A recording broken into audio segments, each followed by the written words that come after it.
Good morning everyone. दोस्तों आज है 21 जनवरी 2022 और हम लोग करने वाले थे हिंदू न्यूज़पेपर के एनालिसिस। मेरा नाम है सितेंद्र चौधरी और कुछ सिलेक्टेड टॉपिक्स मैं आज आपके लिए लेके आया हूं। एक बार ब्रीफली देख लेते हैं कौन कौन से टॉपिक हम लोग करने वाले हैं। तो जो सबसे पहला टॉपिक रहेगा वो ओबीसी कोटा के बारे में, जो कि नीट के अंदर दिया गया था 27% ओबीसी कोटा। उसके बारे में अभी सुप्रीम कोर्ट ने कुछ वर्डिक्ट दिया है, उसके बारे में बात करेंगे। सुप्रीम कोर्ट का वो डिसीजन क्यों आया है, कैसे आया है, थोड़ा सा देखेंगे। रिपीटेड टॉपिक है इसलिए ज्यादा समय इसको मैं नहीं देने वाला हूं। अगला जो टॉपिक रहेगा वो रहेगा deputation of all India services के जो ऑफिसर्स होते हैं। अभी आपको पता है रूल्स के अंदर चेंजेस किए गए थे, उसके बारे में चर्चा करेंगे। हालांकि कल भी हम लोगों ने इसके बारे में डिटेल में चर्चा की थी। आज मैं आपको जो है एक दो पॉइंट यहां पे एक्स्ट्रा बताऊंगा, क्योंकि आज का जो एडिटोरियल सेक्शन आया ना वो भी इसी सेम टॉपिक से है, तो थोड़ा सा इसके बारे में बताएंगे। और हम यहां से एक मेंस का क्वेश्चन हैंडल लिखने की कोशिश करेंगे। देखिए क्या कहता है मेंस का जो क्वेश्चन हम लोगों ने बनाया है, discuss the significance and impact of recent changes in all India services cadre rules 1954 in 150 words and 10 marker. तो ये आपको जो है डिस्कस करना है। छोटा सा टॉपिक है, डायरेक्टली कोई बहुत ज़्यादा एनालिसिस की यहाँ पे रिक्वायरमेंट है नहीं। अगला जो टॉपिक करेंगे वो करेंगे ranking of the states.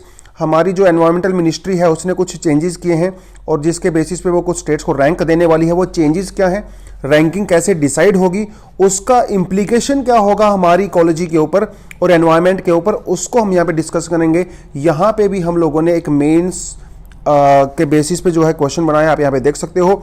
In the name of ease of doing business, ecology and concerns for the environment conservations are ignored, discuss with examples, 150 words 10 marks. ठीक है, तो ये भी जो है आपको 150 वर्ड में लिखना है। तो दो क्वेश्चन आज हम लोग हैंडल करेंगे। हमारा जो टेलीग्राम का जो चैनल है डेफिनेटली वहां पे आप जाके सबमिट कर सकते हो, या फिर आपने जो है 2-3 फ्रेंड्स का ग्रुप बनाया है, सेम आंसर को लिख के आप आपस में भी इवैल्यूएट कर सकते हो। तो सेल्फ इवैल्यूएशन भी जरूरी होता है, आपके यार दोस्त जो होते हैं उनसे इवैल्यूएशन करवा सकते हो। अगला जो टॉपिक रहेगा वो रहेगा फ्रीडम ऑफ नेविगेशन को लेकर। तो यूएसए और चाइना के बीच में लगातार इशू चल रहे हैं, उसी इशू में जो है थोड़ा सा हम यहाँ पे देखेंगे। लेकिन यहां पे आज आपको मैं एक ज्योग्राफी का एक नया टॉपिक करवाने वाला हूं इसके बहाने से। तो वो नया टॉपिक कौन सा रहेगा उसके लिए आप ये एनालिसिस, मतलब ये वाली न्यूज आप जरूर देखिए। और आज जो है हम लोग एक्सप्लेन सेक्शन से क्या पढ़ेंगे, OBC reservation in the local bodies. तो महाराष्ट्र में जो लोकल बॉडीज को रिजर्वेशन दिया गया था 27% ओबीसी में, उसको भी हम लोग डिस्कस करेंगे। और एक दो हमारे पास एडिशनल टॉपिक और भी है, उनको मैं थोड़ा सा डिस्कस करूंगा। तो ये है आज का ट्रेलर और अभी करते हैं आज की मूवी को स्टार्ट। चलिए, तो आज के दिन क्या हुआ था, देखिए आज के दिन जो है 1989 में जो है फ्रेंच रेवोल्यूशन हुआ था। तो वहां पे जो समय उनके जो प्रिंस, जो किंग हुआ करते थे लुइस फिलिप, है ना, उनको पकड़ लिया था जनता ने। जनता मतलब है ना, जो जिन्होंने रिवोल्ट किया था बेसिकली, और इनको फाइनली है लटका दिया गया था। ये देखिए, ये जो है लुइस फिलिप की बॉडी है और ये हाथ में जो उनकी मुंडी है देख सकते हो आप। तो इनको यहाँ पे लटकाया और इन भाई साहब ने जो है ऊपर से सीधा, ये देखिए एकदम लोहे का रहता है, आरी रहती है बहुत बड़े वाली, और इनके बॉडी सर के ऊपर धड़ाम से गिरा और सर धड़ से अलग हो गया, है ना। और यहाँ पे आप इस औरत को देखिए, ये क्या कर रही है, ये स्वेटर बुन रही है, क्योंकि यहाँ पे जो सोल्जर्स वगैरह थे ना उनके लिए स्वेटर बुनी जाती थी वहीं बैठ के। तो एक बड़ी ही एक इंटरेस्टिंग फ्रेंच रेवोल्यूशन रही है। फ्रेंच रेवोल्यूशन इवन जब हुआ तो उसने पूरी दुनिया का, आज के समय में जो मॉडर्न हम जो वर्ल्ड की बात करते हैं ना, एक्चुअली वो फ्रेंच रेवोल्यूशन से ही स्टार्ट हुआ। जब हम लोग ह्यूमन राइट्स की बात करते हैं, हम जब फ्रेटर्निटी की बात करते हैं, ब्रदरहुड की बात करते हैं, फ्रीडम की बात, freedom of press, freedom of expression की बात करते हैं ना, वो सारी चीजें आपकी फ्रेंच रेवोल्यूशन से ही स्टार्ट हुई। तो वर्ल्ड हिस्ट्री में फ्रेंच रेवोल्यूशन एक जो है माइलस्टोन है, और हम लोग तो वर्ल्ड हिस्ट्री में फ्रेंच रेवोल्यूशन को पढ़ते भी हैं। कोई डॉक्यूमेंट्री वगैरह मैं आपको जरूर रिकमेंड करूंगा, आप जरूर देखिए, कोई ना कोई यूट्यूब पे आपको फ्रेंच रेवोल्यूशन में मिल जाएगी। जबरदस्त मजा आएगा पढ़ने में, क्योंकि बहुत सारी फिलोसफिकल डिस्कशंस भी यहाँ पे होती हैं। तो फ्रेंच रेवोल्यूशन के जो ये लुइस भाई साहब थे ना, इनको आज के ही दिन जो है गुलेटिन किया गया था, मतलब इनकी गर्दन को काट दिया गया था बड़ी महफिल में। तो ये थोड़ा सा आपको देखने को मिलेगा। दूसरा जो है रास बिहारी बोस, जो कि एक बहुत ही रिवोल्यूशनरी इंडियन लीडर रहे हैं। इन्होंने जापान के साथ भी संपर्क किया था और इंडियन नेशनल जो आर्मी है, मतलब जिसे आज़ाद हिंद फौज कहते हैं, उसको जो है बनाने में इनका बहुत इंपॉर्टेंट रोल भी रहा था। और आज ही के दिन इनकी अनफॉर्चुनेटली जो है डेथ हुई थी 21 जनवरी 1945 को। ठीक है, तो थोड़ा सा ये हिस्टोरिकल इवेंट थे जो बहुत इंपॉर्टेंट हैं। खैर, आज की न्यूज़ शुरू करते हैं। तो आज ये देखिए न्यूज़ जो है कल वाली है, मैंने एज इट इज़ यहाँ पे रखा है। तो जिस बच्चे ने कल, अगर आपने एनालिसिस नहीं देखा था, तो ये न्यूज़ हम लोगों ने कल किया था कि जो ऑल इंडिया इंडियन एडमिनिस्ट्रेटिव जो सर्विसेज के रूल्स हैं कैडर 1954 के, उसके अंदर कुछ चेंजेस किए गए हैं। वो कौन कौन से चेंजेस हैं हम लोगों ने कल बात किया था, राइट। तो इसको तो मैं डिस्कस अभी नहीं करूंगा। थोड़ा सा बताऊंगा जो मैं आपको है ना पीडीएफ से करवाऊंगा, लेकिन ये कल वाली न्यूज़ है। आज वाली न्यूज़ फिर से कंटिन्यू इसको रखा गया है। Fall in deputation to the centre in 2021। देखिए होता क्या है कि जो आईएएस होते हैं, आईपीएस होते हैं और आईएफएस होते हैं, ये हमारे यहाँ पे 3 ऑल इंडिया सर्विसेज होती है ना। और तो ये लोग क्या करते हैं ना, स्टेट कैडर के अंदर काम करते हैं, लेकिन स्टेट कैडर के अंदर काम करते हुए इनको डेपुटेशन में भेजा जाता है। कहाँ पे भेजा जाता है डेपुटेशन में? सेंटर में। तो जैसे अगर मान लो कोई तमिलनाडु कैडर के अंदर कोई ऑफिसर काम कर रहा है, वहां पे उसको काम करते हुए 10-15 साल हो गए हैं, तो उसके बाद उसको 2-3 साल के लिए सेंट्रल डेपुटेशन में भेज दिया जा सकता है। दूसरे स्टेट में भी भेजा जा सकता है, लेकिन सेंटर की हम यहाँ पे बात कर रहे हैं। और ये जो भेजा जाता है ना ऑफिसर्स को, वो स्टेट की मर्जी से भेजा जाता है। तो स्टेट एक लिस्ट जारी करता है जिसे ऑफर लिस्ट कहते हैं। उस ऑफर लिस्ट में से ही उन किसी ऑफिसर को वहां पे भेजा जाएगा। एक चीज आपको और बता दूं कि जिस ऑफिसर को सेंट्रल डेपुटेशन में भेजा जाता है, उसके लिए उस ऑफिसर की मंजूरी लेना भी जरूरी होता है। तो मामला कुछ ऐसा फंसता है कि पिछले कुछ सालों में स्टेट से सेंटर में डेपुटेशन पे जो ऑफिसर्स जा रहे थे, उनकी संख्या लगातार कम हो रही है, जिसकी वजह से आज के समय में सेंटर का ऐसा मानना है कि उसके पास ऑफिसर्स की काफी ज्यादा कमी हो गई है। वो लगातार स्टेट्स को रिक्वेस्ट करता रहता है कि आप ऑफिसर को भेजिए, लेकिन स्टेट्स नहीं भेज रहे हैं, जिसकी वजह से सेंट्रल गवर्नमेंट का काम जो है वो यहां पे हैम्पर हो रहा है। तो इनका मानना है कि 2021 और 2014 के बीच में, देखिए कहता है कि only 10% mid level IAS officers were posted with the union government in 2021 as sharp from the 2014 में जो है 19% आईएएस ऑफिसर को भेजा जाता था डेपुटेशन में, जिनमें 2021 में संख्या घटकर सिर्फ और सिर्फ 10% रह गई है।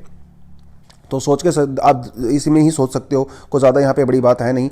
2011 में जो है 309 आईएएस ऑफिसर को डेपुटेशन में भेजा गया था और 2021 में इनकी संख्या घटकर सिर्फ और सिर्फ 223 रह गई है। तो सेंट्रल गवर्नमेंट के पास ऑफिसर्स हो गए हैं कम, जिसके लिए उन्होंने यहां पे रूल्स को चेंज किया है। इन्होंने स्टेट को कहा कि भैया देखो, हम आपसे प्यार मोहब्बत से बोल रहे थे कि ऑफिसर को भेज दीजिए, आप नहीं भेज रहे हो तो हमारे पास कोई और चारा बचता नहीं। तो जब सीधी उंगली से घी नहीं निकलता है, तो इन्होंने उंगली को टेढ़ा कर दिया है।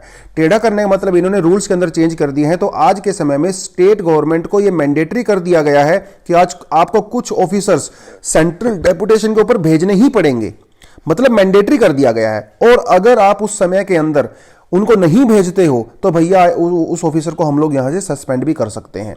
तो ऐसी जो है कुछ हार्श और कुछ डिक्टेटर टाइप की इंस्ट्रक्शन जो है वो स्टेट को बेसिकली यहां पे दे दी गई हैं। तो ये इसी वजह से पूरे का पूरा न्यूज में बना था। इवन आज का जो एडिटोरियल सेक्शन है, देखिए वो भी इसी के बारे में है, drop the IAS cadre rules amendment. ठीक हो, तो पूरा एडिटोरियल भी आप इसके बारे में पढ़ सकते हो। एग्जाम में डेफिनेटली कोई ना कोई क्वेश्चन यहाँ से बन भी सकता है, और हमारा जो आज का मेंस वाला क्वेश्चन है ना, वो भी इसी के बारे में है। ठीक है, तो आप इसको पढ़ सकते हो। इसमें 1-2 पॉइंट एक्स्ट्रा रहेंगे, वो आपको मैं जरूर बताऊंगा, लेकिन थोड़ी देर में। पहले आज हम लोग आज की दूसरी न्यूज पढ़ लेते हैं, जो किसके बारे में है, नीट एडमिशंस के बारे में है। यू नो वेरी वेल कि तमिलनाडु में जो नीट को लेके कानून पास हुआ था, उसके बारे में भी हम लोगों ने चर्चा की थी। नीट एग्जाम के बारे में भी हम ऑलरेडी डिस्कशन कर चुके हैं। तो नीट का जो एग्जाम होता है ना, वो अंडर ग्रेजुएट में जो एमबीबीएस में बेसिकली जो एडमिशन वगैरह होते हैं उनके लिए दिया जाता है। और एक हमारे पास और होता है जिसको नीट जो है पोस्ट ग्रेजुएशन के लिए दिया जाता है, जिसको लेके पूरे का पूरा मामला फंस गया था ना। और जो वहां पे इकोनॉमिकली वीकर सेक्शन को जो 8 लाख रुपए की लिमिट दे दी गई है, तो कुछ लोगों ने सुप्रीम कोर्ट में केस डाल दिया गया था। तो वो केस जो है फाइनली वो बंद हो गया है। सुप्रीम कोर्ट ने फाइनली मान लिया है कि जो पोस्ट ग्रेजुएशन में जो इकोनॉमिकल वीकर सेक्शन को 10% का जो कोटा दिया गया है, उसके लिए 8 लाख की लिमिट सही है, क्योंकि वो काउंसलिंग काफी समय से बंद हो गई थी। तो जिसकी वजह से बहुत सारे डॉक्टर्स जो है सड़कों पे भी आ गए थे। तो फाइनली वो तो मामला शांत हो गया है। तो वो जो 27% जो नीट में जो कोटा दिया गया था ओबीसी कैटेगरी को लेके, उसको लेके भी सुप्रीम कोर्ट में केस चल रहा था, और फाइनली सुप्रीम कोर्ट ने उसको बात को मान लिया है। तो जो 27% कोटा है नीट में, वो अभी एज इट इज काम करेगा। ठीक है, तो ये दोनों चीजें जो सेंटर ने प्रपोज की थी, सुप्रीम कोर्ट ने अभी उसको मान लिया है। देखिए क्या होता है ना, पर्दे के पीछे वो सारी चीजें होती हैं। अल्टीमेटली सुप्रीम कोर्ट ने उस बात को मान ही लिया है। खैर, तो ये था पूरे का पूरा मामला। लेकिन यहां पे कुछ ऐसी चीजें सुप्रीम कोर्ट ने बोली हैं इस वर्डिक्ट को देते हुए, जो आपको पता होनी चाहिए।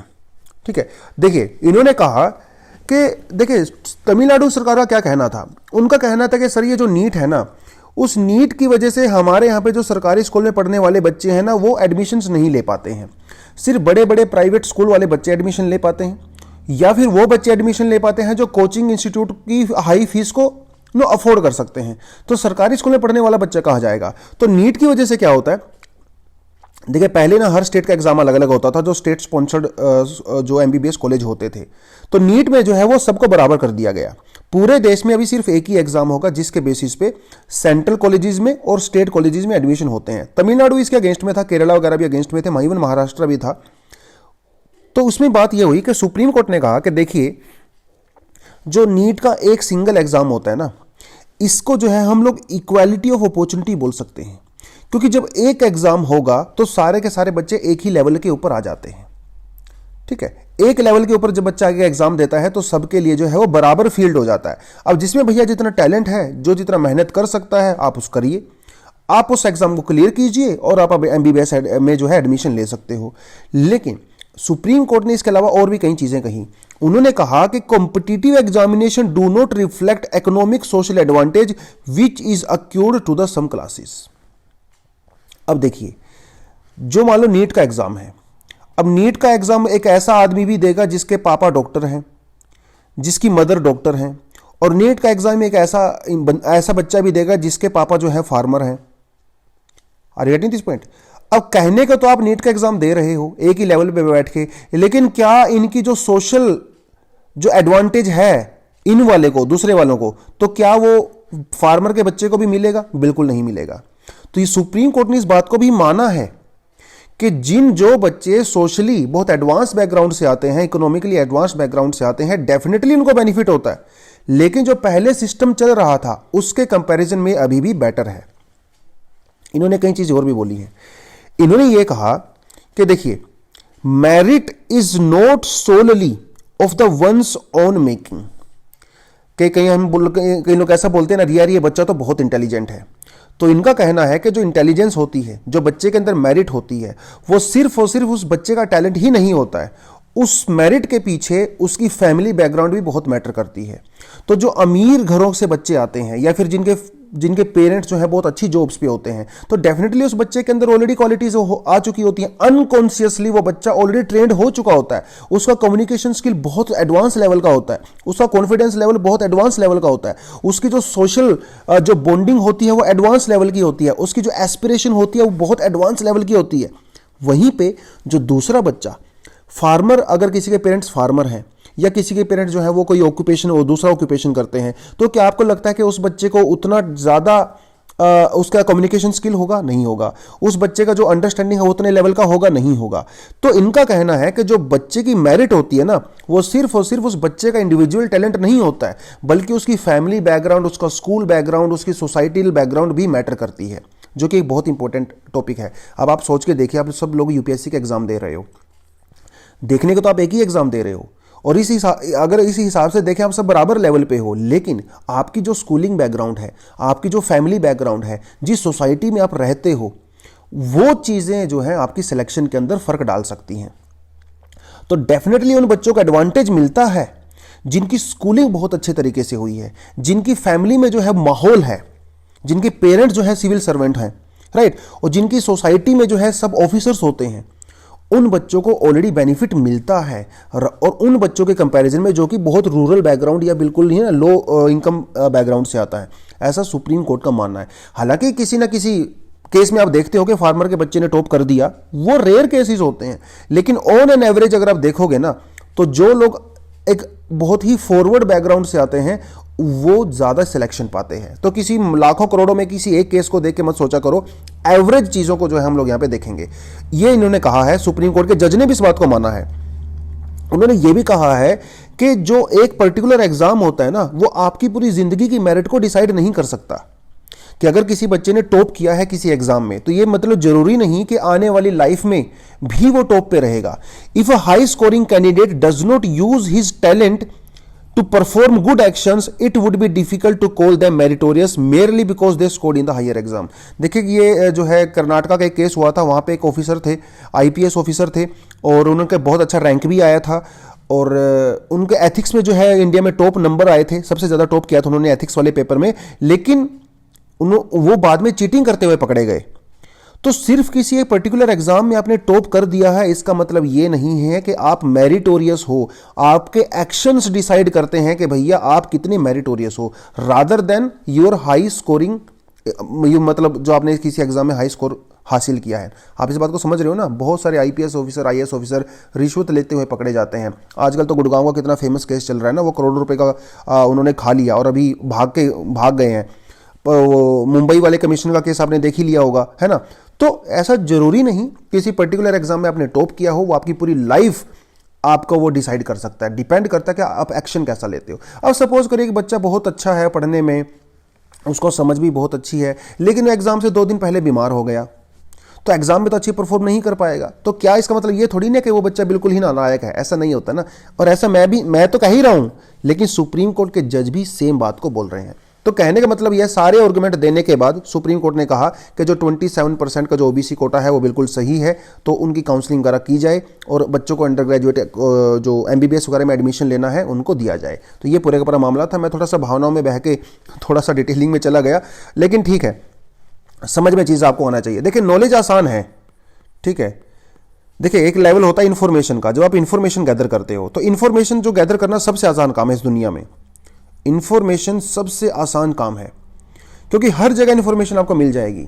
इंफॉर्मेशन से जो नेक्स्ट लेवल होता है वो होता है नॉलेज का। इवन नॉलेज मतलब ज्ञान ग्रहण करना भी आसान है। मुश्किल क्या होता है ना, मुश्किल होता है अंडरस्टैंडिंग। ये डिफिकल्ट होता है अंडरस्टैंडिंग। ज्ञान आपने ले लिया, लेकिन उसको अंडरस्टैंड आप कर रहे हो कि नहीं कर रहे हो, उसके इंप्लीकेशंस क्या होंगे, है ना। आपकी जिंदगी पर उसका क्या फर्क पड़ेगा, आपकी सोसाइटी को वो कैसे इंपैक्ट करेगा, ये बहुत इंपॉर्टेंट है। तो सबसे आसान होता है इंफॉर्मेशन। ये जो मैं आपको पीडीएफ दे रहा हूं इस तरह से, ये आपको सिर्फ इंफॉर्मेशन प्रोवाइड करवा रही है। जब इस कंटेंट को पढ़ोगे, समझोगे, बिटवीन द लाइन्स अंडरस्टैंड करोगे, तब आपको चीजें जो है समझ में आएंगी। और अंडरस्टैंडिंग से एक बड़ा लेवल होता है जिसे कहते हैं विजडम, ठीक है। तो विजडम एक बहुत बड़ा लेवल होता है जब अपनी इंफॉर्मेशन को, जब अपनी नॉलेज को, अंडरस्टैंडिंग को अपनी जिंदगी में उतारते हो, जब उसको फॉलो करते हो, है ना, उसे कहते हैं विजडम। जब आप खुद को अंडरस्टैंड करते हो और सामने वाले को भी अंडरस्टैंड करते हो, that is the highest level of ना development, personality development, wisdom Mahatma Buddha के अंदर जो थी, राइट। तो नॉलेज जरूरी है। तो ये जो थोड़ा सा डिस्कशन मैंने आपको किया है ना, ये सिर्फ आपको नॉलेज देने के लिए किया है।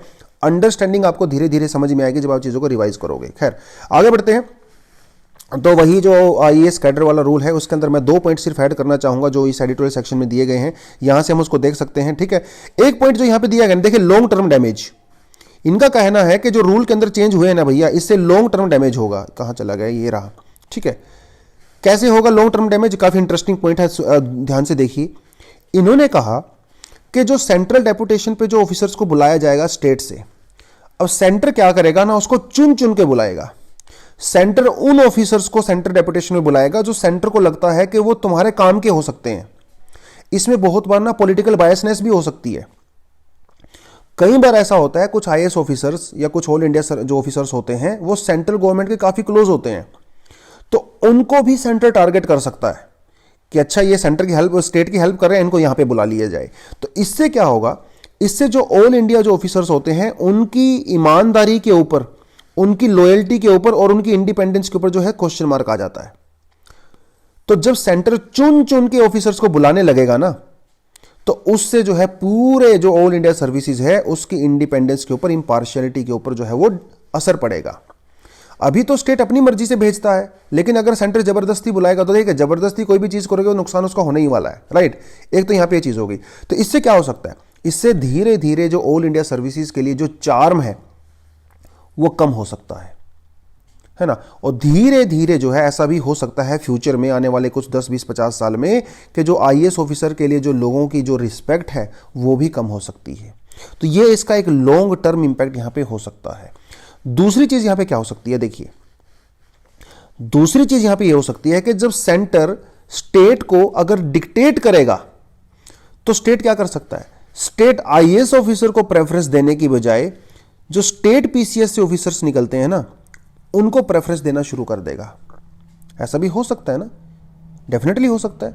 तो भैया, आप सेंटर वालों को प्रेफरेंस क्यों दोगे, ऑल इंडिया सर्विसेज वालों को? आप स्टेट वालों को प्रेफरेंस दोगे ना, क्योंकि स्टेट को पता है कि सेंटर वालों को तो कभी भी सेंटर बुला लेगा डेपुटेशन पे। तो जिसकी वजह से जो है बाद में आईएएस ऑफिसर को लेके जो रिस्पेक्ट है, जो जो दीवानगी है जैसे आपके अंदर है, वो भी कम हो सकती है। और इससे ओवरऑल क्या इंपैक्ट होता है, जो कोऑपरेटिव फेडरलिज्म है उसके ऊपर जो है वो नुकसान होगा। क्योंकि जब स्टेट और सेंटर के बीच में आपस में ना अंडरस्टैंडिंग ही नहीं रहेगी, उनके बीच में कोऑपरेशन ही नहीं रहेगा, तो पूरे फेडरल स्ट्रक्चर जो है वो डैमेज हो सकता है। क्योंकि जो ऑल इंडिया सर्विसेज होते हैं ये हमारे फेडरल स्ट्रक्चर का एक बहुत ही इंपॉर्टेंट पार्ट होते हैं, जैसे कि अपने पॉलिटी में पढ़ते ही हो, है ना। ऑल इंडिया सर्विस होता है, हमारा जुडिशरी होता है ना, बहुत सारी चीज़ें होती हैं जो कि फेडरल स्ट्रक्चर जो है वो करता है। मतलब यूनियन का कंट्रोल बेसिकली जो है वो स्टेट्स के ऊपर कहीं ना कहीं इस तरीके से होता है। और सुप्रीम कोर्ट ने साफ साफ कहा है कि जो स्टेट्स होते हैं ना वो सेंटर के सबऑर्डिनेट नहीं है। स्टेट का अपना कॉन्स्टिट्यूशनल रोल है, सेंटर का अपना रोल है, तो सेंटर कभी भी स्टेट को दबा नहीं सकता, ऐसा सुप्रीम कोर्ट ने कहा है। तो इसके लॉन्ग टर्म डैमेज में आप ये कुछ चीजें बता सकते हो कि प्रेफरेंस जो है वो स्टेट पीसीएस को दिया जाएगा फ्यूचर में, और जो आईएएस ऑफिसर की जो न्यूट्रलिटी है, जो इंपार्शियलिटी है, वो भी डैमेज हो सकती है। बाकी जो पॉइंट है वो तो हम लोगों ने पहले डिस्कस कर ही लिए हैं, ठीक है। तो ये थोड़ा पॉइंट नया मुझे लगा था तो सोचा आपको बता देता हूं। अगला जो पॉइंट आता है वो होता है एनवायरमेंट मिनिस्ट्री को लेके। देखिए एनवायरमेंट मिनिस्ट्री ने क्या किया, अभी एक जो है गाइडलाइंस इशू किया, या कुछ प्रोग्राम भी आप कह सकते हो। उन्होंने कहा कि हम स्टेट्स को रैंक करेंगे।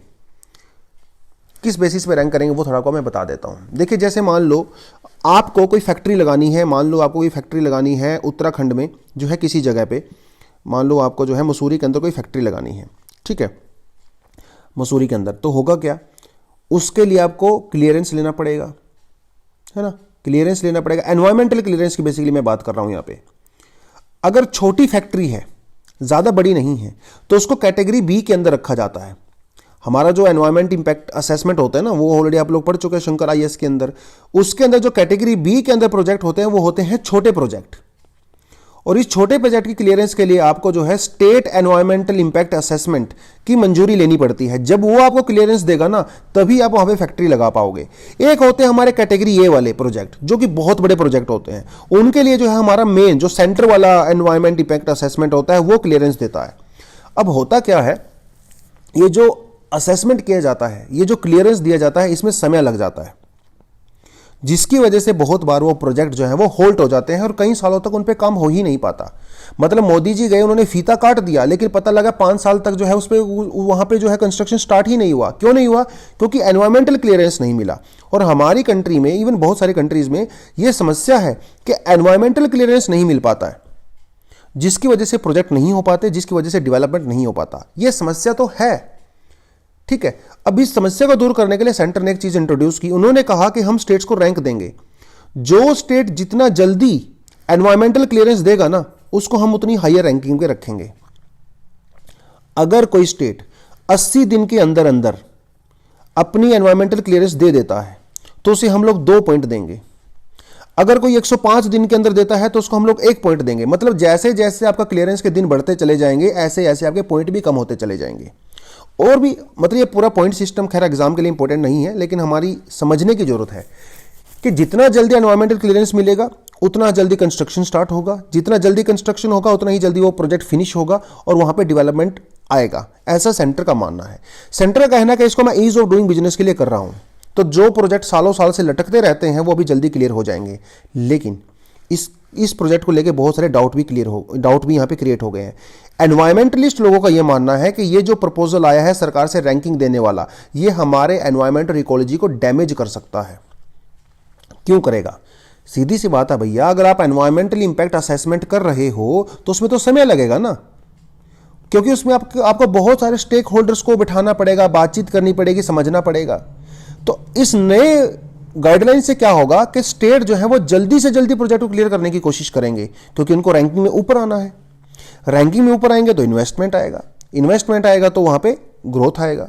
तो इसकी वजह से स्टेट्स के बीच में जो है एक रेस लग सकती है कि कौन प्रोजेक्ट को जल्दी क्लियर करेगा, और उस चक्कर में जो है एनवायरमेंट को इग्नोर किया जाएगा। तो जिस प्रोजेक्ट को पहले क्लियर करने में 6 महीने लगते थे, उसी प्रोजेक्ट को अभी जो है सिर्फ 10 दिन में क्लियर कर दिया जाएगा, क्योंकि उनको हायर पॉइंट लेने हैं। और जिसकी वजह से नुकसान किसका होगा? इकोलॉजी और एनवायरनमेंट का यहाँ पे डैमेज होने वाला है। ये जो है पूरा आर्टिकल इसी के बारे में है। तो हम लोगों ने जो ये किया था हमारा क्वेश्चन इसके अंदर ही हम लोग इस पॉइंट को मेंशन कर सकते हैं। और पॉइंट्स को भी मेंशन कर सकते हैं, जैसे हम लोगों ने मेरे ख्याल से काफ़ी समय पहले उत्तराखंड और हिमाचल को लेके भी हम लोगों ने एडिटोरियल किया था, जिसमें बताया गया था कि हिमाचल के अंदर कितने सारे प्रोजेक्ट जो हैं वो चल रहे हैं विदाउट एनी परमिशन, है ना। जब वो वहाँ पे फ्लड आया था उस समय हम लोगों ने उसके बारे में डिस्कस किया था। तो ये पॉइंट आप यहाँ पे मेंशन कर सकते हो, ठीक है। आपको क्या लगता है अपने ओपिनियन में, वो बताइए। तो क्या सरकार का पक्ष यहाँ पे सही है या फिर जो एनवायरमेंटलिस्ट हैं उनका कंसर्न सही है? देखिए यार, इंडिया इस समय एक ऐसे मोड़ पे खड़ा हुआ है ना, जहाँ पे हम लोगों को ग्रोथ और डेवलपमेंट दोनों के बीच में बैलेंस बनाने की जरूरत है। हम लोगों को देखिए ग्रोथ भी करना पड़ेगा और डेवलपमेंट पे भी फोकस करना पड़ेगा। मतलब एनवायरनमेंट के बीच में और ग्रोथ के बीच में बैलेंस बनाना बहुत जरूरी है। फैक्ट्री लगाना भी जरूरी है और एनवायरनमेंट को डैमेज होने से बचाना भी जरूरी है, क्योंकि फैक्ट्री लगाओगे तो भैया डिफॉरेस्टेशन करना पड़ेगा। फैक्ट्री लगाओगे तो कहीं ना कहीं डैमेज तो होगा ही होगा, लेकिन कंजर्व भी करना है। तो दोनों चीज़ों को बैलेंस करने की ज़रूरत है, ठीक है। वो थोड़ा सा, क्योंकि उसी को कहते हैं सस्टेनेबल डेवलपमेंट। सस्टेनेबल नहीं होगा तो वो ज़्यादा समय तक चल नहीं पाएगा। अगली जो न्यूज़ आती है वो आती है यूएसए और चाइना से। देखिए थोड़ा लोकेशन आपको बता देता हूँ, ठीक है। देखिए ये है आपका साउथ चाइना सी। यहाँ पे जो रेड कलर वाला आपको ये दिखाई दे रहा है, ये इसको पूरा चाइना क्लेम करता है कि ये मेरा है, साउथ चाइना सी मेरा है। जैसे मान लो अगर कल को इंडिया अगर क्लेम करने लगे कि जो इंडियन ओशियन है वो मेरा है ना, तो ये तो बहुत बेवकूफ़ी होगी ना। तो साउथ चाइना सी ऐसा ही करता है। लेकिन जो यहाँ पे येलो लाइन वाले दिखाई दे रहे हैं आपको, ये दूसरी कंट्रीज यहाँ पे क्लेम करती हैं। फिलीपींस है, यहाँ पे ताइवान है, थाईलैंड है, मलेशिया है, वियतनाम है, ये सब भी इन आइलैंड्स को क्लेम करते हैं। तो साउथ चाइना सी को लेके हमेशा पंगा चलता ही रहता है, इसमें तो कोई डाउट है नहीं। लेकिन अगर आप इसकी इंपॉर्टेंस की बात करो, इसे कहते हैं फ्रीडम ऑफ नेविगेशन। तो फ्रीडम ऑफ नेविगेशन का मतलब ये होता है कि जैसे मान लो अमेरिका है, अमेरिका का शिप जो है वो अमेरिका से चला और चलते चलते जो है वो साउथ चाइना सी से क्रॉस करता है, मलक्का स्ट्रेट से क्रॉस करता हुआ, इंडियन ओशन से क्रॉस करता हुआ आगे चला जाता है। तो ये साउथ चाइना सी जो है ना, देखिए क्लेम करने से तो कुछ नहीं होता ना। क्लेम तो पाकिस्तान भी करता है कश्मीर मेरा है, लेकिन कश्मीर क्लेम करने से कुछ थोड़ी होगा। और ये क्लेम चाइना एक्चुअली काफ़ी समय से कर रहा है, लेकिन कोई भी इस क्लेम को नहीं मान रहा है। तो ये नॉर्थ कोरिया, ये नॉर्थ अमेरिका वाले क्या करते हैं, अपने शिप को लेके आते हैं और अपने शिप को जो है साउथ चाइना सी से घुमा के लेके चले जाते हैं। वो चाइना को ये मैसेज देना चाहता है कि भैया आप लोग जो मन में आए वो नहीं कर सकते। इंटरनेशनल लॉ के अकॉर्डिंग साउथ चाइना सी आपका नहीं है, तो हम लोग इंटरनेशनल लॉ को मानेंगे, आप क्या क्लेम कर रहे हो उसको नहीं मानेंगे। अब इंटरनेशनल लॉ क्या होता है वो थोड़ा सा आपको समझने की जरूरत है। तो समंदर के अंदर कुछ बाउंड्री फिक्स होती है, 3 तरह की बाउंड्री होती हैं। जैसे मान लो मैं इंडिया वाला ले लेता हूं, एग्जांपल ले लेता हूं। मान लो ये इंडिया का जो है पेनिनसुला है, तो हमारी जो बेस लाइन होती है, मतलब जो कोस्ट पे यहाँ पे बेस लाइन होती है, उस बेस लाइन से 12 नॉटिकल माइल तक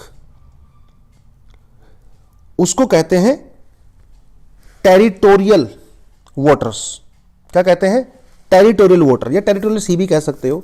तो ये जो 12 नॉटिकल माइल वाला एरिया होता है ना, इसमें जो है वो इंडिया का ही है बेसिकली। तो हर रूल और रेगुलेशन यहां पे लागू होता है। आप इस टेरिटोरियल वाटर के अंदर कुछ भी कर सकते हो, आपकी मर्जी है।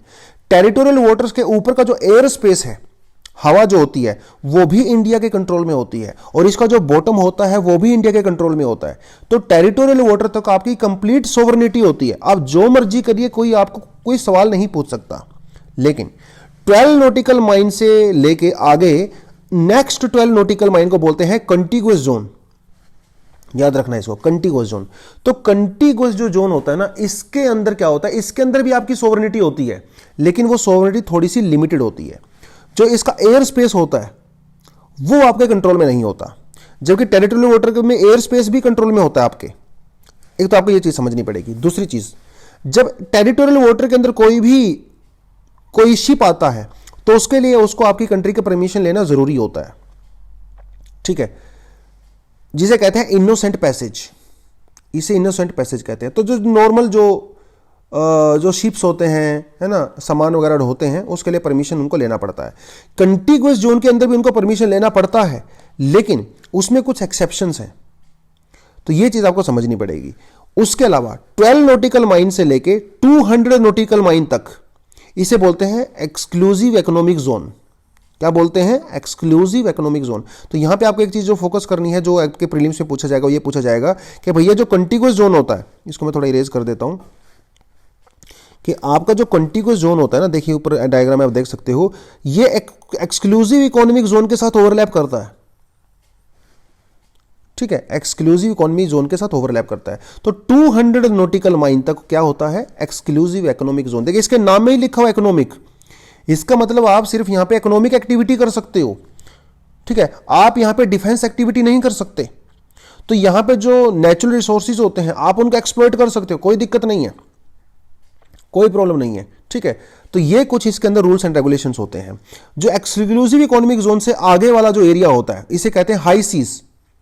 ये इंटरनेशनल वाटर होता है, ये किसी का नहीं होता। ठीक है, ये इंटरनेशनल होता है। तो यहां पे जो है इंटरनेशनल आप कुछ कोलैबोरेशन वगैरह हल्का फुल्का कुछ कर सकते हो, अदरवाइज ये ओपन होता है। तो यहां पे किसी की कोई भी ज्यूरिसडिक्शन नहीं होती है। तो ये कुछ कुछ चीजें जो है ये इनके अंदर कुछ पावर्स होती हैं, आप थोड़ा बहुत इसको जानना जरूरी है। तो होता क्या है कि जो साउथ चाइना सी वाला एरिया है ना, तो वही हम लोग बात कर रहे थे, जो ये है एक्सक्लूसिव इकोनॉमिक जोन के अंदर आता है चाइना के। तो यहां पे चाइना किसी को भी आने जाने से रोक नहीं सकता। ठीक है, आने जाने से रोक नहीं सकता। ठीक है, आप जो है उसको थोड़ा बहुत एक्सप्लॉइट कर सकते हो इकोनॉमिकली, लेकिन किसी को आने से नहीं रोक सकते। यही सी वजह से अमेरिका जो है यहां पे फ्रीडम ऑफ नेविगेशन कर सकता है। उनका मानना है कि जो साउथ चाइना सी वाला एरिया है ये चाइना के कंट्रोल से बाहर आता है, उसके एक्सक्लूसिव इकोनॉमिक जोन से बाहर आता है। तो चाइना मुझे क्यों रोक रहा है, इसी वजह से वहां पे नेविगेशन करता है। और चाइना तो आपको पता ही है, चाइना जो है वो इंटरनेशनल कन्वेंशन को मानता ही नहीं है। इवन थोड़े समय पहले इंटरनेशनल कोर्ट ऑफ जो जस्टिस था उसने भी यही बात को माना था कि चाइना इसको क्लेम नहीं कर सकता। तो अमेरिका जो है वो यही दिखाना चाहता है चाइना को, पूरी दुनिया को, कि देखो भैया चाइना जो है वो इस तरह से यहां पर अपनी मनमानी नहीं कर सकता, क्योंकि कई ट्रिलियन डॉलर का ट्रेड होता है यहां से। समझ लो अगर चाइना ने इस चीज को कंट्रोल कर लिया तो जो मलक्का स्ट्रेट के थ्रू जो जापान और कोरिया और अमेरिका, इवन साउथ अमेरिका में जो शिप्स वगैरह जाते हैं, तो चाइना उनको कंट्रोल कर सकता है। तो फ्यूचर जो है ना वहाँ पे क्राइसिस क्रिएट हो सकता है। तो थोड़ा सा मामला ये आपको पता होना चाहिए। तो हमारे पास 3 जोन होते हैं, हमारे पास टेरिटोरियल एरिया होता है, हमारे पास कंटिग्यूअस होता है, एक एक्सक्लूसिव इकोनॉमिक जोन होता है, और एक हमारे पास हाई सी होता है। ठीक है, जो कि इंटरनेशनल वाटर होता है। उसके अलावा अगला जो टॉपिक हमारे पास वो आता है लोकल बॉडीज़ में, मतलब म्यूनिसिपैलिटीज़ वगैरह में जो 27% का ओबीसी रिजर्वेशन दिया गया था, महाराष्ट्र के सरकार ने दिया था, सुप्रीम कोर्ट ने उसको रिजेक्ट कर दिया। ये टॉपिक हम लोग पहले भी कर चुके हैं। तो 1-2 पॉइंट मैं यहाँ पे आपको एक्स्ट्रा बताऊंगा, ज़्यादा उसमें दिक्कत में नहीं जाएंगे। देखिए क्या बात कहता है, आप जो है इस लाइन को पढ़िए। तो महाराष्ट्र की सरकार ने क्या एक ऑर्डिनेंस जारी किया। उस ऑर्डिनेंस में उन्होंने क्या कहा कि भैया जो म्यूनसिपैलिटी वगैरह में जो पंचायत में इलेक्शन होंगे हम वहाँ पे 27% ओबीसी कोटा देंगे। अब ये मामला चला गया सुप्रीम कोर्ट में। सुप्रीम कोर्ट ने इसको कर दिया रिजेक्ट। क्यों रिजेक्ट किया? क्योंकि महाराष्ट्र की सरकार ने ट्रिपल टेस्ट को पास नहीं किया था। वो ट्रिपल टेस्ट क्या कहता है? देखिए 2010 में सुप्रीम कोर्ट ने एक आदेश जारी किया था जिसमें यह कहा गया था कि अगर किसी भी स्टेट की गवर्नमेंट को अपनी लोकल बॉडीज में रिजर्वेशन देना है तो उसको 3 कंडीशन फुलफिल करनी पड़ेंगी। पहली कंडीशन ये थी कि उसको कोई कमीशन बनाना पड़ेगा। वो कमीशन जो है वो स्टडी करेगा, ग्राउंड लेवल पे स्टडी करेगा, उसके बाद वो इंक्वायरी वगैरह करने के बाद एक डेटा रिलीज करेगा कि क्या एक्चुअली में वहां पे रिजर्वेशन की रिक्वायरमेंट है कि नहीं है। महाराष्ट्र की सरकार ने कमीशन को सेटअप तो किया, लेकिन उस कमीशन के रिजल्ट का वेट नहीं किया। कमीशन काम कर रहा था, तो इन भाई साहब ने क्या किया, कमीशन के रिजल्ट का वेट किया ही नहीं और सीधा ऑर्डिनेंस इशू कर दिया कि चलो हम लोग जो है 27% रिजर्वेशन देंगे। सुप्रीम कोर्ट ने कहा कि भाई जब आपने कमीशन बना ही दिया है तो उसका कम से कम 2 महीने वेट ही कर लेते, इतनी भी क्या जल्दी थी। तो सुप्रीम कोर्ट ने इस आर्गुमेंट के ऊपर उस 27% ओबीसी के जो रिजर्वेशन था उसको कैंसिल कर दिया। अब यहां पे आप 2 चीजें समझिए कि जो एजुकेशन इंस्टीट्यूशंस होते हैं वहां पे 27% ओबीसी कोटा दिया जाता है, कोई दिक्कत नहीं। लेकिन वहां पे उस कोटा के लिए जो 27% रिजर्वेशन दिया जाता है उसके लिए क्या बेसिस होता है कि वो एजुकेशनली और सोशली बैकवर्ड होते हैं। यही तो क्राइटेरिया होता है ना। इसमें पॉलिटिकली बैकवर्डनेस का कोई मतलब नहीं है। लेकिन जो म्यूनिसिपैलिटी में, पंचायत वगैरह में जो रिजर्वेशन दिया जाता है वो पॉलिटिकल बैकवर्डनेस की वजह से दिया जाता है। तो सुप्रीम कोर्ट ने यह कहा कि पॉलिटिकल बैकवर्डनेस अलग होती है, एजुकेशनल और सोशल बैकवर्डनेस अलग होती है। तो आप दोनों को कंपेयर करके दोनों जगह 27% कोटा नहीं दे सकते। तो जो rule and regulation education institution के अंदर लागू होंगे वो आपका पंचायत के अंदर लागू नहीं हो सकता। इसके एक आधा एग्जांपल मैं आपको देता हूं। जैसे जो है आप जो है यहाँ पे मान लो मीणा कम्युनिटी को देख लीजिए, जो राजस्थान में मीणा कम्युनिटी है, ठीक है। मीणा कम्युनिटी को, ये एसटी के अंदर आते हैं, ठीक है। मीणा कम्युनिटी को एजुकेशन इंस्टीट्यूशन वगैरह के अंदर रिजर्वेशन इस बेसिस पे दिया जाता है कि वो एजुकेशनली और सोशली बैकवर्ड है, ठीक है, दे दिया, कोई बात नहीं।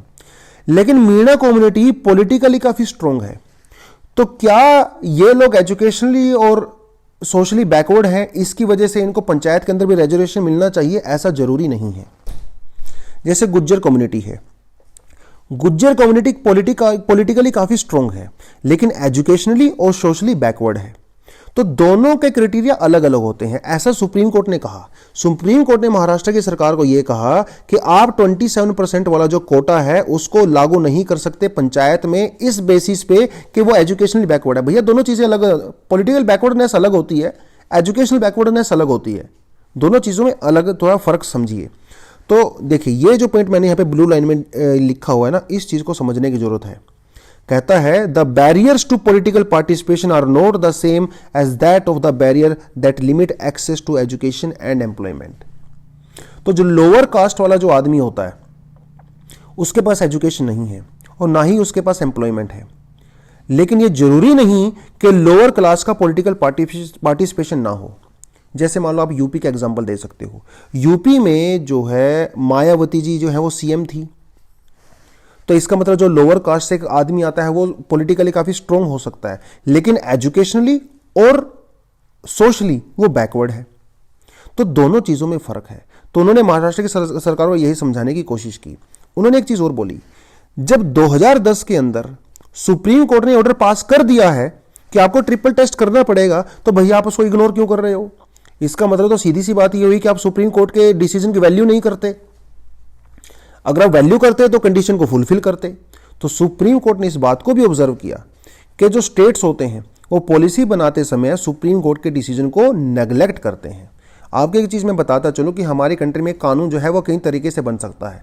हम लोगों को लगता है कानून पार्लियामेंट में बनता है, वो तो बनता ही है, कोई दिक्कत नहीं है। पार्लियामेंट के अलावा हमारी कंट्री में जो कानून होते हैं वो जुडिशरी भी बनाती है। जुडिशरी में का दिया हुआ हर डिसीजन अपने आप में कानून होता है, इस बात को समझिए आप। हर कानून पार्लियामेंट से पास नहीं होता। सुप्रीम कोर्ट ने अगर किसी चीज पे कोई डिसीजन दे दिया तो वो एक कानून ही होता है, सरकार उसके अगेंस्ट में नहीं जा सकती। तो भैया जब सुप्रीम कोर्ट ने 2010 में बोल दिया था कि आपको ट्रिपल टेस्ट करना पड़ेगा, इसका मतलब ये भी एक कानून ही है और महाराष्ट्र की सरकार ने इसको पूरी तरह से इग्नोर कर दिया। इन सारे आर्गुमेंट के होने की वजह से सुप्रीम कोर्ट ने फाइनली ये कह दिया है कि जो 27% ओबीसी कोटा है हम इसको नहीं मानेंगे और ये जो 27% जो सीट्स हैं इसको आप ओपन कैटेगरी में रखिए, मतलब जनरल कैटेगरी में रखिए। तो वहां पे जो लोकल बॉडीज में इलेक्शंस होंगे वो अभी ओबीसी के बेसिस पे नहीं होंगे, वो जनरल कैटेगरी के बेसिस पे होंगे, क्योंकि इस महाराष्ट्र की सरकार ने ट्रिपल टेस्ट को पास नहीं किया। ये जो है पूरे का पूरा यहाँ पे आर्गुमेंट था। तो यहाँ पे आपको कई सारी चीज़ें सीखने को मिली होंगी। आपको सबसे बड़ी जो चीज़ मैं यहाँ से बोलना चाहूँगा जो आपको सीखना है वो आपको सीखना है कि पॉलिटिकल बैकवर्डनेस अलग होती है, एजुकेशन और सोशल बैकवर्डनेस अलग होती है। एजुकेशन और सोशल जो बैकवर्डनेस होती है वो हमारे एजुकेशन इंस्टीट्यूशन के अंदर रिजर्वेशन का बेसिस बनता है, और जो पॉलिटिकल बैकवर्डनेस होती है उसका एजुकेशन इंस्टीट्यूशन से कोई लेना देना नहीं है। कोई कास्ट या कोई कम्युनिटी एजुकेशनली और सोशली बैकवर्ड होने के बावजूद भी पॉलिटिकली काफ़ी स्ट्रांग हो सकती है। तो दोनों जगह पे आप रिजर्वेशन का एक जैसा क्राइटेरिया अप्लाई नहीं कर सकते। इसी बेसिस पे सुप्रीम कोर्ट ने इस को जो है वो खारिज कर दिया है बेसिकली। तो ये जो है पूरे का पूरा मामला यहाँ पे बनता था। अगला जो यहाँ पे जो इशू बनता है वो आता है चाइना का एक सैटेलाइट। चाइना ने एक सैटेलाइट जो है लॉन्च किया था कुछ समय पहले। देखिए जो स्पेस डेबरी है, मतलब स्पेस के अंदर जो कूड़ा कचरा होता है, स्पेस के अंदर भी बहुत कूड़ा कचरा होता है। हम दुनिया भर के जो सैटेलाइट वहाँ पे छोड़ते हैं और बहुत सारे ख़राब हो जाते हैं, वो ब्लास्ट हो जाता है, उनके अंदर खराबी हो जाती है, तो उनका जो कूड़ा कचरा है ना वो स्पेस के अंदर घूमता रहता है।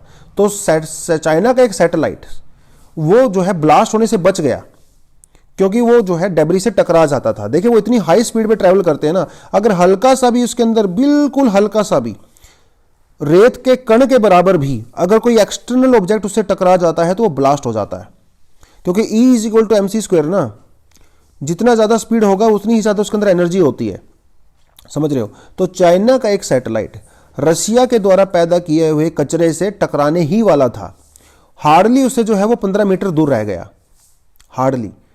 तो स्पेस जो डेब्रिज है ना, ये अपने आप में एक अलग ही समस्या है और ऐसे कई सारे केस देखने को मिले हैं। 2-3 महीने पहले भी चाइना का एक सैटेलाइट अमेरिका के जो इलोन मस्क हैं उनका जो एक प्रोग्राम है ना, स्टारलिंक, उनके सैटेलाइट से टकराने से हल्का सा रह गया था। उस समय चाइना ने बहुत हंगामा किया था, अमेरिका को बहुत गाली गलौज किया था, इलोन मस्क को भी बहुत अच्छी खरी खोटी सुनाई गई थी उस समय। लेकिन इस समय रशिया के ने जो कूड़ा वहाँ पे पैदा किया हुआ है, उसकी वजह से चाइना का सैटेलाइट बाल बाल बचा है। चाइना ने 2-3 दिन तो इसको अपनी न्यूज़ में खूब चलाया, लेकिन बाद में सारी चीज़ों को डिलीट कर दिया। सीधी सी बात ना भैया, दोस्त को आप ज़्यादा गाली नहीं दे सकते, दुश्मन को गाली देना आसान है, वो सारी चीज़ें हैं। एक्सप्लेन सेक्शन एक और यहाँ पे दिया गया है, जो कि जकार्ता, मतलब उन्होंने जो शिफ्ट किया है अपनी इंडोनेशिया ने अपनी कैपिटल को, उसके बारे में दिया हुआ है। तो हम लोग इसको कल कर चुके थे, आपको करने की जरूरत नहीं है। हल्का उसका आपके पास समय है तो थोड़ा बहुत पढ़ सकते हो, ठीक है। ये जो आज का एक और एडिटोरियल सेक्शन है, यहाँ पे इंटरव्यू दिया गया है। अगर आपको इकोनॉमी के ऊपर ठीक ठाक पकड़ है, आप इकोनॉमी के कॉन्सेप्ट समझते हो, तो आप इस एडिटोरियल को ज़रूर पढ़ें। पहले मैं इसको एक्चुअली करवाना चाहता था, लेकिन बहुत समय लग जाता, बहुत सारे कॉन्सेप्ट इसके अंदर मेंशन किए गए हैं। लेकिन ये सिर्फ उन्हीं बच्चों के लिए है जिनको थोड़ा बहुत इकोनॉमी की समझ है, तभी पढ़ें, अदरवाइज आप इसको कंप्लीटली छोड़ सकते हो। और जो 2 मेंस के क्वेश्चन आज हम लोगों ने हैंडल किए हैं, तो ये तो डेफिनेटली आपको करने ही करने हैं, ठीक है। तो कहाँ पे इसको सबमिट करते हो ये सब आपको पता ही है, तो वहाँ पे इसको सबमिट कीजिए। चलिए, आज के लिए हम इतना ही करेंगे और मेरे ख्याल से हम लोगों ने ठीक ठाक डिस्कशन कर ही लिया है। चलिए, that is all for the day. Thank you very much, all the best and जय हिंद।